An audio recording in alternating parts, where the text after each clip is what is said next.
I'm Nick. Thanks everybody for intro as well. I used to be like we said, work at MSTE, and from that I value that as a cornerstone of my growing up and transitioning from going to the university environment into working outside of it. And it's taught me what a good team looks like and what a good environment looks like as well that I've helped to utilize. A lot of my work recently is involved around creating a modeling tool. We have 5 different development teams working towards that, and a lot of the work is distributed across locations. We're now opening up new hub locations in 3 different cities, Atlanta, Dallas, and Phoenix. And so I have members on my team that I lead that are in North Carolina, and we interact with teams on the same project out in Phoenix almost daily. So if you have any questions about some tips for working remotely, I'm happy to talk about those as well. We're also embracing safe, agile development methodologies. If anybody has any questions about that, we can talk afterwards as well. Through this presentation, feel free to stop me anytime. I want to tailor this time, your time, to however you'll benefit most of it. And if you have things to do or places to go and I'm still rambling on, feel free to go wherever you find the most value. So, so the title of my presentation is Get a Raspberry Pi, is phase 1. Phase 2, we've got to figure that out. I'm not necessarily covering all that. And then phase 3, rule the world. So for today's agenda, I wanted to give an overview of the Raspberry Pi. We can talk a little about some of its original intentions when they've created it. And so what is a Raspberry Pi? How do we set one up? Some of the educational uses around it as well. I heard some Minecraft in the audience, so I was really excited to see some Minecraft fans. I spend more time than I should devoted on Minecraft. Python programming, HTML5, these are things you can do with it as well. And then some fun projects and some helpful resources afterwards. So the Raspberry Pi was developed at a university, I believe it was the University of Cambridge in England. And a big part of that, their mission was, after seeing the state in which people applying, incoming freshmen applying into their programs, and their backgrounds in computing experience and time spent programming, they saw a decline from the late 90s to the 20-aughts. So they're looking at how can we try to revitalize people's experiences, exposures, interests into computing. And I heard Arduinos too, which I think goes along some of those same lines. I've seen some great uses and applications of those, both in education and real world. So they also wanted something that would try to cross some of the digital divides that are out there, both in England and globally, and financially, and also groups. So they want something that would be of, oops, I missed a in education. They wanted something that would be so it was late last time, of use that had these little aspects to it. One is they wanted a low-cost computer to reduce that barrier. So if you're looking for a computer that hooks into a internet-connected environment, the Raspberry Pi is still one of the lowest costs for entry. If you're going for using a Raspberry Pi, here's one in my hand here. I can pass it around for anybody that would like to look at it as well. So it's about credit card shaped and has a low power consumption, has a built-in Ethernet jack so you can connect it into wired networks, or for around $10 you can get a little Wi-Fi adapter that can attach to and also let you use TCP/IP protocols, so do most of the things you could do with a regular laptop. One of the nice things about it is it has fairly powerful graphics capabilities for that type of computer as well. With Arduino, most of the time you're connecting to those through serial ports, and unless you're talking about the new Linux-based Arduino, it's not necessarily as powerful CPU or GPU-wise graphics processor. So they say it's about equivalent to the original Xbox, and which those are about this big. So to squeeze that into a little credit card shape is also an engineering feat. It also has very strong community support. So people have tried a lot of projects, a lot from the maker community, a lot from the educational community as well.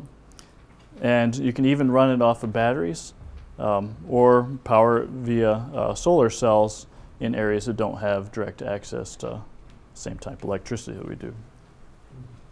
For setting up the Raspberry Pi, there's some parts that you can connect to it.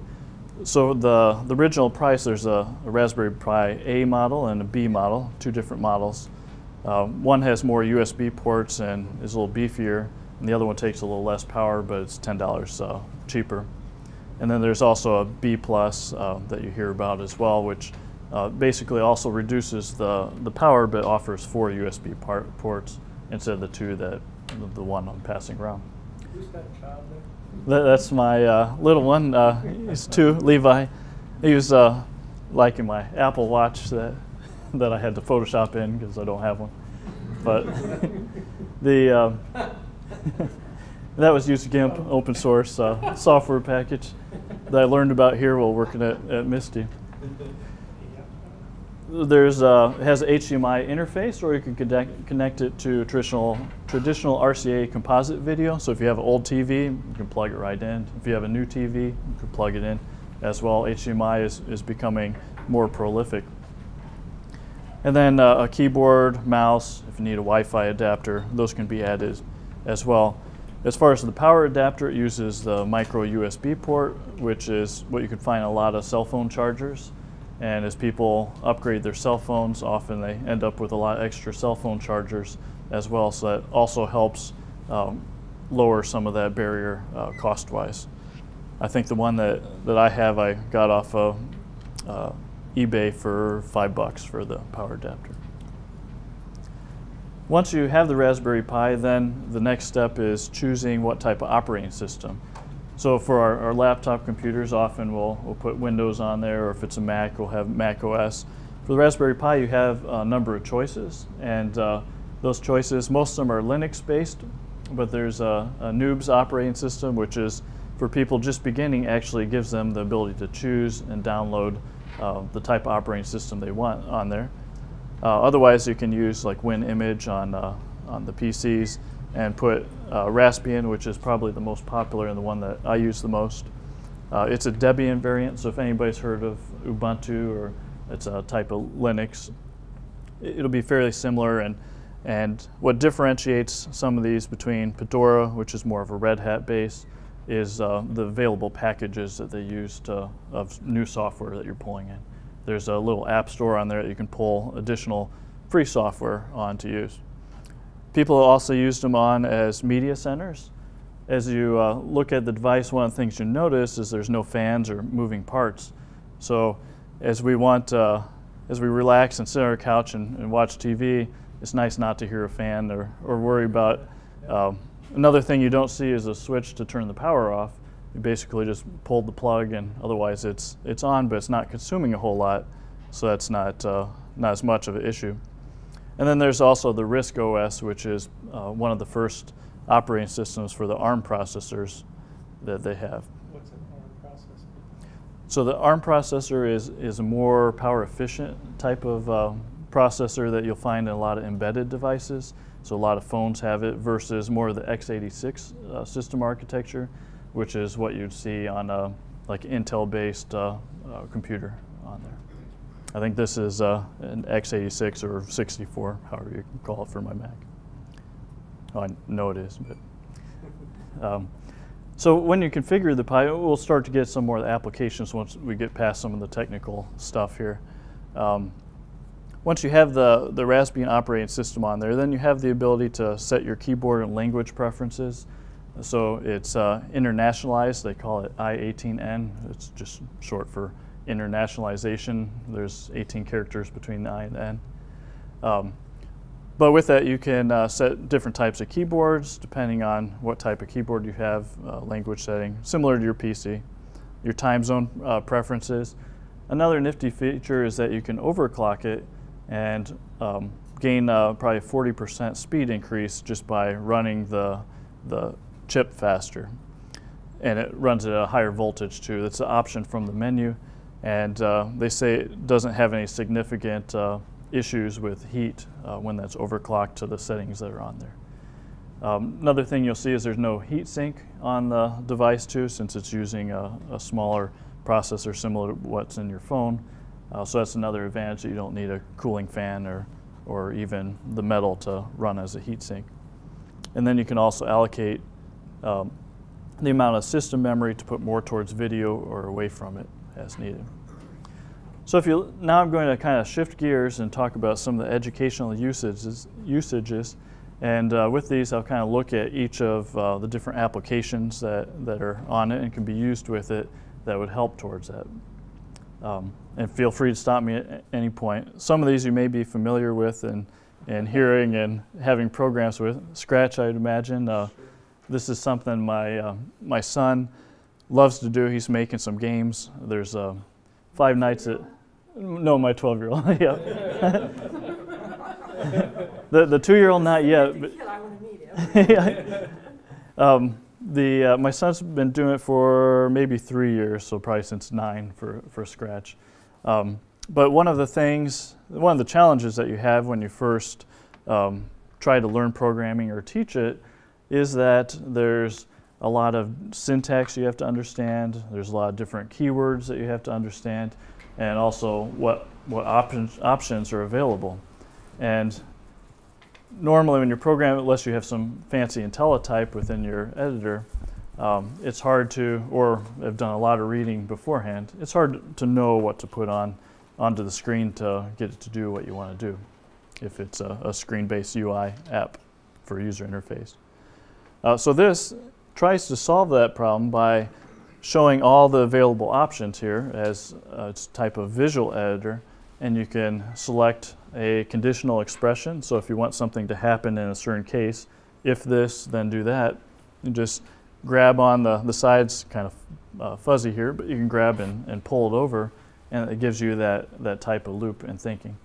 As you work with a lot of different higher level languages, they all have some of the same concepts that you'll find here as well.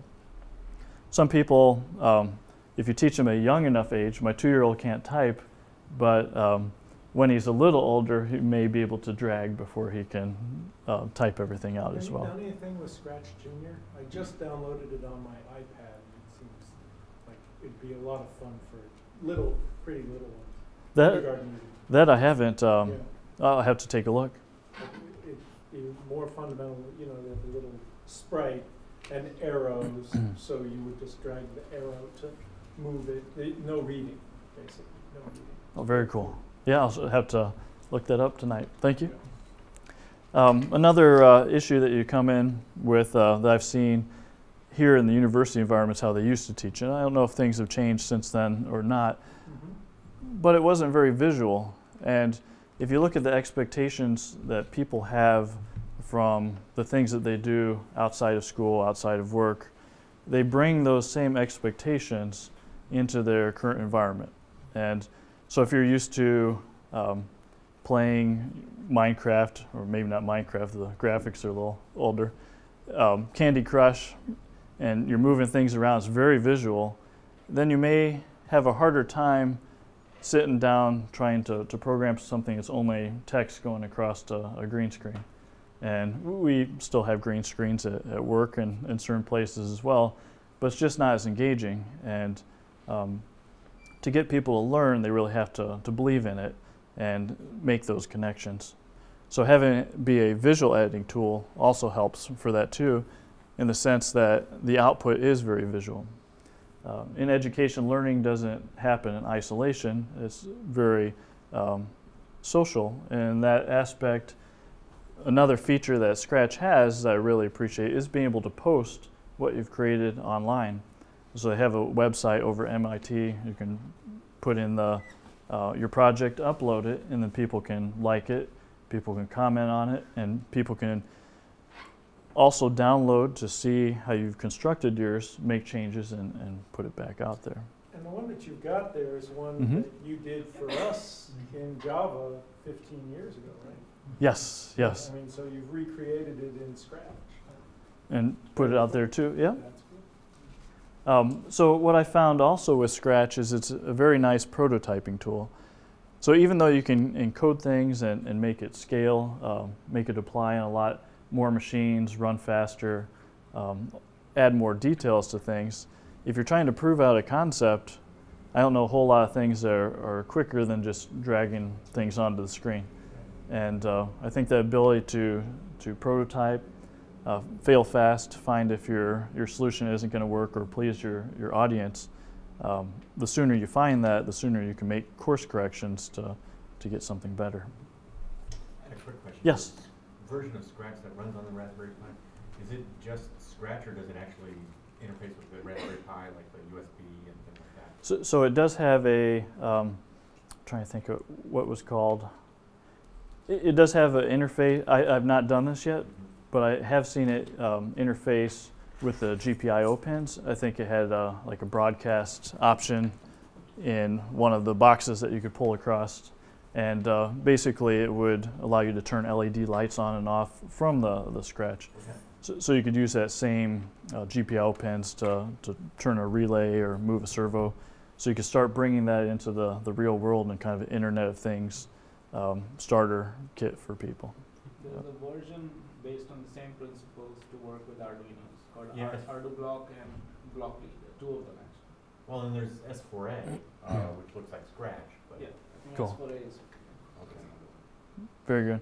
And the Raspberry Pi is a great companion for the Arduinos as well. I was going to bring my Arduino. Today I have some of the Arduino Nanos. One of they all have kind of their sweet spot. And with the Arduinos, they have a little more circuit protection, a little more ports or pins, depending on which Arduino that you have, that you can connect and interface with things as well. And their cost is a little lower depending on which Arduino you're getting. And the main thing is even lower power consumption. So if, for instance, later on in the presentation, I've taken a Raspberry Pi and hooked it to turn my garage door on and off from the internet. With Arduino, as part of that, I want to detect if the door is open or closed. With Arduino, I could battery power that and keep that on a very low voltage draw, where on a Raspberry Pi, even if I kind of had it sleep and then wrote some code very carefully, it would be consuming a lot more power than the Arduino. But the Arduino doesn't have the CPU if I'm doing voice recognition or any kind of encryption to make sure that my neighbor's not rebroadcasting the same signals to my Arduino, and I could use SSL for example. just to add, one of the startups from CS used Raspberry Pi for their functional product, which was doing, hooking up a camera to that and doing voice recognition and image recognition and taking snapshots and putting that up to the cloud. So that was, it's not a toy. Yes, and I have a little turtle in the corner I can show too. It basically is a Raspberry Pi that's running with the Pocket Sphinx library that has voice recognition too. So if it doesn't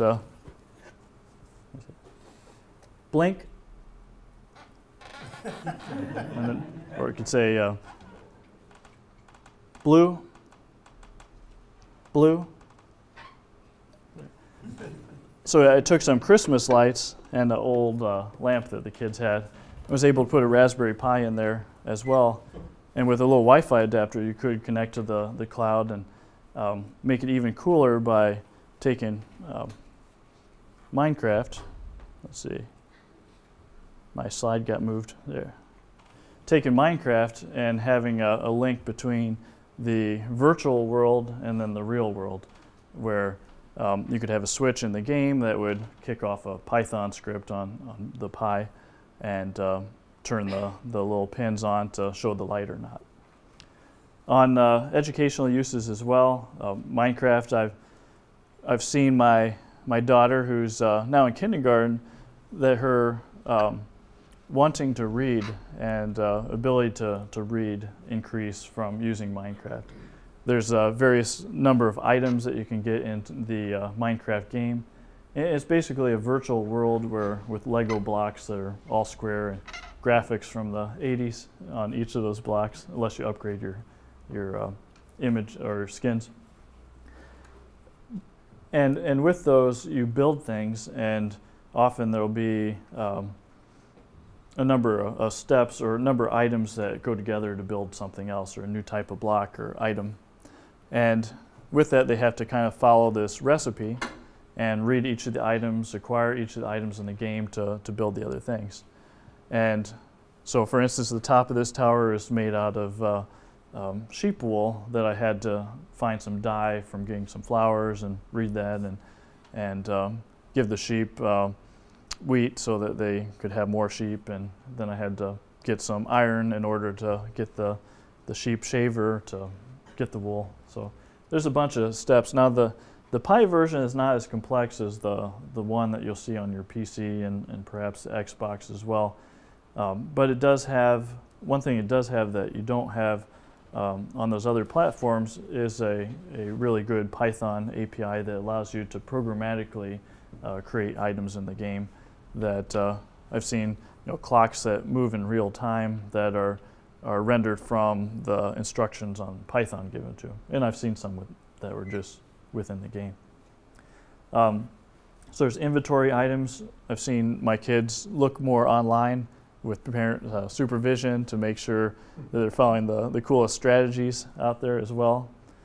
And then also in terms of math, if you're looking at geometry, creating 3D shapes, this definitely helps as well. In the Pi version, there's no creatures to worry about, and it's not, I don't believe it has the same kind of text chat capabilities as well, so you don't have to worry about what kids are saying to each other. So it does help for education in that aspect.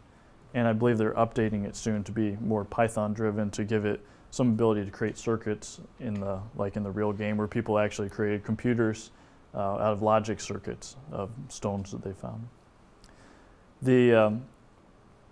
Also, it helps in calculating the amount of materials that are needed as well to create various things. And we talked about the integration of scripts. Is your son doing any of these in school? Not that I know of. Yeah, he would certainly be a little more excited, I think, about doing it then. Yeah. Another capability, so we touched on Python there. It has a IDE, integrated development environment, so basically an editor specialized for programming Python called IDLE, which is also integrated development, DLE for environment. And basically you can put your Python lines in it and run it right in the editor. It has I believe some IntelliType and some syntax validation within the editor as well. Then you can get the results. They're kind of light here on the screen, but kind of a common program that people do to prove competency is FizzBuzz. So if you're getting a job interview, then hopefully you could do a FizzBuzz problem, which shows that you can print things out. You can output numbers from a range. You can do conditional logic if it's so you print out from 1 to 100. Every word every item that's a multiple of 3, you print fizz instead of that number. Buzz if it's multiple 5, and FizzBuzz if both. So it's kind of fun to do that across a multitude of different languages to see the similarities and the differences, and that'd be a great kind of computer science type exercise for people. Another kind of benefit here is the HTML5 capable browser. People that don't have access to a full desktop or laptop computer can get some of the main features directly from the Raspberry Pi. This allows the development of HTML5, so you're talking HTML, cascading style sheets, and JavaScript, and related libraries in there, so jQuery, Angular, Dojo, Spline. And it also has support for HTML5 video tags, and all that can kind of be done on low power without having a full system up, or just viewing the web to learn what's out there. Let's see. So moving, kind of shifting course, unless there's questions so far. Some fun little projects, things I've kind of tried out with it. One of the things I find that was very helpful for the Pi and would maybe be helpful for a MSTE type office as well, and something I've done for State Farm, was to create a information display board. And often people will run a computer, kind of like this guy here with the projectors, full time, but you could reduce your power consumption for a couple pennies a day running a Raspberry Pi that just sits on, connects to a monitor. You can interface it with the touchscreen if the monitor has it as well. And basically pull content from a web page.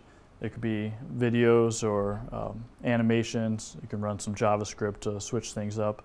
I created a little thing that looked like on Star Trek that had the little colors around there and showed data as far as the temperature outside and current events that were happening as well.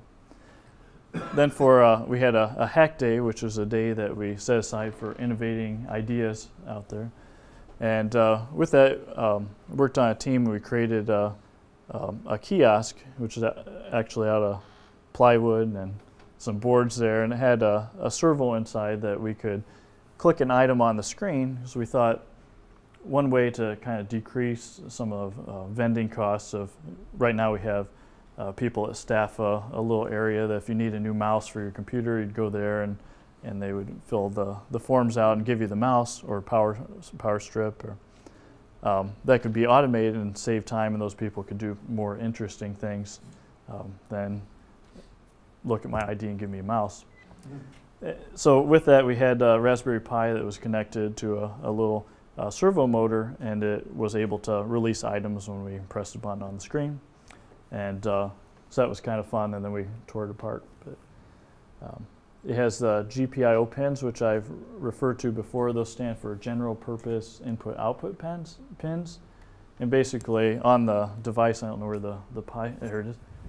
On the Pi here, it has these little pins right here, and you can set if it's sending voltage, so you send 3 volts or so out, or if it's listening to see if voltage is coming in. And that's programmatically controlled, so that's how we can flip lights on and off and trigger things in the real world to change. One of the uses I had for that example was trying to automate my garage door. And with this, I had a speaker, because the Raspberry Pi also has an audio jack on it. I was able to hook it to an old speaker. You can't see it behind this, but basically when the door opened, it would announce the garage door is now opening, and then it would open the door, which was kind of fun. This project I've since disassembled because I was causing some interference with the garage door, so that my wife's range on her button was not as far, so I got told to stop that. But so there's a magnetic read switch, which just makes a connection, closes the circuit, and then the Pi will see if that circuit's closed or not by the voltage. And then a relay, which is 2 isolated circuits where you can apply like generally a lower voltage on one side and it will close the circuit on the other side. This is an optical one, so they're not physically, there's no click that you normally hear when one's kicking on I guess an internal magnet that switches that circuit closed. So the programming, this is just shell script. I wrote a little script that goes out to Google's voice synthesizer and says whatever you want it to say on there. And then it sets the voltage that you see here, and then it does a little waiting and can close it after that. Another fun project that I worked on with these was the voice-controlled lamp out there. There's a free Pocket Sphinx library. It's open source, I believe, on SourceForge. And basically, I took some extra LED Christmas light bulbs. When you get those new bulbs, they always give you a couple extras. I was able to plug those directly onto these pins. Technically, you should use resistors so you don't burn it out over time. If it's pulling too much voltage, it could cause some problems. But it worked fine without them. And that's the example of the light that I showed earlier, and I was able to train it to recognize certain words. Now it tries to find the closest match on the words over there as well. So if I could have gotten around that if I had some keyword, like if I called it Google and then or turtle and then something else, or Siri, and then it would listen for that one word. So if it found any other matches before that, it would just not listen to them. So that's one kind of mechanism around some of that program, that problem. I realized if I reduced the total word set of things that it was looking for, the accuracy went up, and it then worked for my kids and my wife that don't have a middle-aged male voice that it was coded probably against. So that was written in C code, so I was able to use C on there as well. So if I haven't hooked you yet, there's a couple other things that I'll mention on here. The Raspberry Pi also on the some of the installations, like the Raspbian, comes up with Sonic Pi, which is a music or sound generating programming environment. So it's another way to engage people as well. Mathematica 10, I have not used this yet, but they have that computational programming tool used in science, math, computing, and engineering. Right? And it looks like it's totally free for non-commercial use. So, Yeah. so On the Raspberry Pi, really, Mathematica? yep. Yeah, I'm amazed that it could fit on there. But And it said when I looked online that it was the full Mathematica language. So I was surprised. So it'll run workbooks from math. I mean, if you had a workbook that you generated in, for a PC, you could load it into your Raspberry Pi and it'll run. That I'm not sure, but I don't know if that's the claim. that seemed to be the claim from what I was seeing. Anybody actually used it? Because the whole Pi is cheaper than what you would pay. Yeah. You could buy 10 pies Yeah. for a Yep. mathematical license. I'm pretty sure everyone at the university, at least the students, can get back down for free anyway. Okay. Right. Yeah, but I mean, schools can't. And Yeah, so that would be actually, even if it's a limited library, I think there's still some value in be able to visualize. Yeah. In addition to the Mathematica itself, the work from language also they're putting on there. Yeah, on the main screen, I think I had a picture of it here on one of the slides. Let me jump back. It's this guy right here. This is what the desktop looks like on Raspbian when you start it up. There's a little start bar and you can get the options. But here there's the Mathematica library. And then there's another icon that says Wolfram. So it has the App Store. I think Minecraft is now by default. You used to have to install it. There's Scratch. You can boot it directly to Scratch, so if you don't necessarily need kids to spend time in this intermediate screen, you can as well. Wi-Fi configuration there if you have a Wi-Fi adapter, and Sonic Pi, I think, there too. Now, Minecraft you have to buy a license for Minecraft, don't you? Yes, but this version you do not. It's a more limited version. One of the things that people are still wondering, since it's recently Mahjong, the makers of Minecraft, has been acquired by Microsoft, they're wondering what that would look like moving forward. But as far as the statement, I think, is they expect it still to continue. I'm not necessarily expecting new updates to it, but it's a limited version of the full one. Yep. I believe it's free on the iPad as well. Oh, excellent. Very Minecraft, yeah, Vic, Yes. back to the turtle screen. To what extent? Oops, sorry. There you go. It sort of reminds me of Pafford and his work. And is there any linkage here, for example, in Scratch, move, whatever? It is. They can activate the turtle to do certain things. When I was Is that too old-fashioned? I mean, I think for learners to be able to see something like the turtle move would be kind of powerful.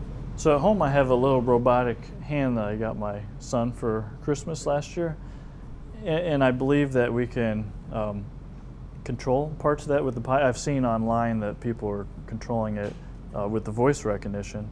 which uses the same pins that I've seen on the on Scratch that people are controlling the lights with. So I'm pretty sure that that would is something you can make happen. At the very least, a lot of this is open source, so you could at least simulate something close to it with some time. There's a commercial product, Dot and Dash, a little robot now that you can drag icons to make it move. But I don't know if free ones. You're good. There aren't any free robots. No free robots. Yeah. For controlling, yes. Yeah. Yes. That makes sense. And also there's, you can get Java 8, the most recent version of Java, installed on those as well. I was running a Minecraft server for the PC, the full server that people would connect to on the Raspberry Pi device too. It was the memory limitations on the B model are 512 megabytes, so half a gig. So it was kind of squeezing the size of my world and how many people could be on there. But it worked for, I had 5 or 6 neighborhood kids connect, and that worked for a while until we wanted to expand outside of the size of the world that we had created. Java 8 seems to run faster than the previous Java 6 versions that were out there for it. As far as helpful resources, the Raspberry Pi site, there's a very good FAQ that goes into a lot of information there. What kind of displays you can connect to was one thing I think is interesting for people looking to see how it would fit into what they're working already.